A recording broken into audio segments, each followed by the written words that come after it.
Now I'll hand over to Theo in Burundi. Yeah, thank you very much for inviting me to share the situation in Burundi and what we are doing to restore and actually support people in a post-war, post-conflict situation.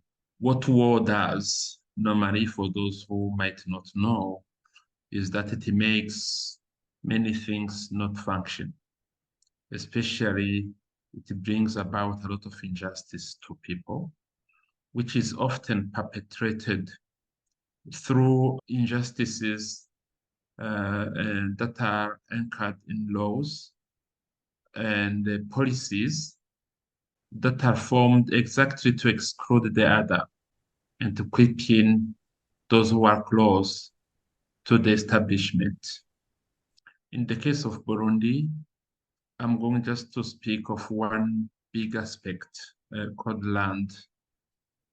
Following the war that has happened from the 1970s, refugees left Burundi and they went to other countries, leaving behind their property, especially land and housing.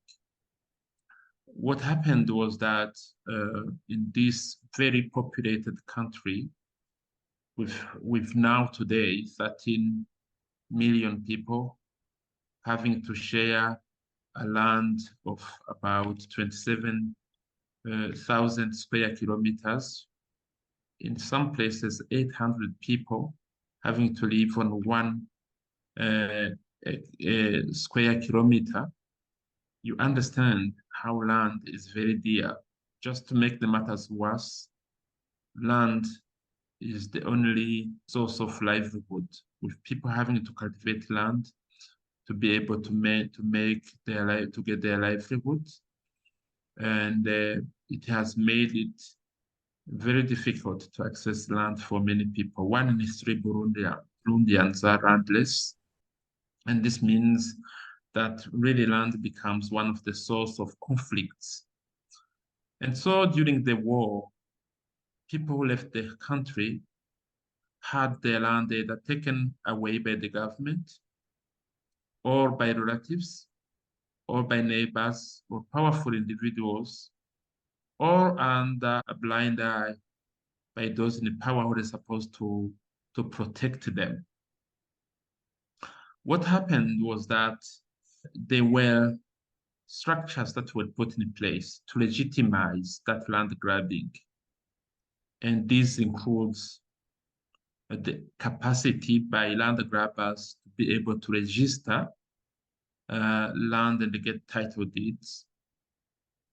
This includes the government enacting laws to snatch away land from refugees so that it can be given to those who stayed in the country, sometimes with good motives because they did not have enough land, for example, to develop social infrastructures.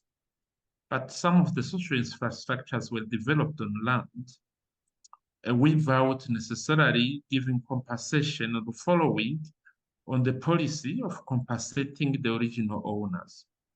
So when refugees came back, some of them having not lived in Burundi for the entire of their lives because they were born in refugee camps, they realized that their land has been taken away.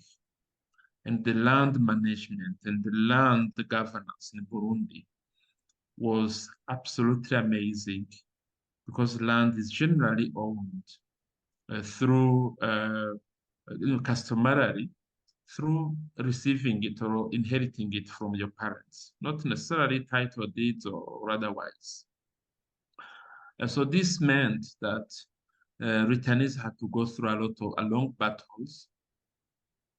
Commissions were set out from early 2000, but they never managed really to solve this land problem.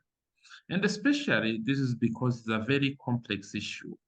Two people fighting for the same piece of land, and all of them being legally protected to own it. Refugees were protected by the Arusha Peace Agreement that stated that they are supposed to get back their land upon their arrival. But here, those who inherited the land from the systems that were there had also laws that were enacted in the absence of refugees that were protecting these new landowners to own them in a regular way, in a very legal way.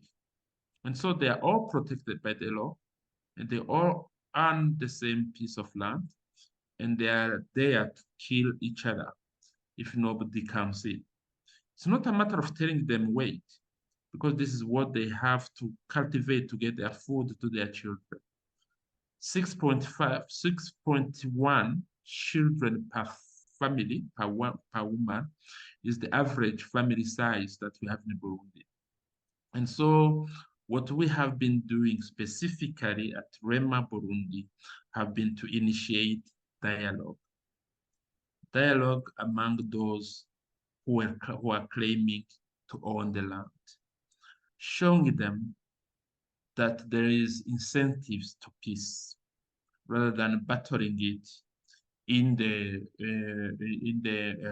courts, which takes up to 10 years actually even to get the solution, to get a decision made by the court, and nobody accepts it, everybody contests it.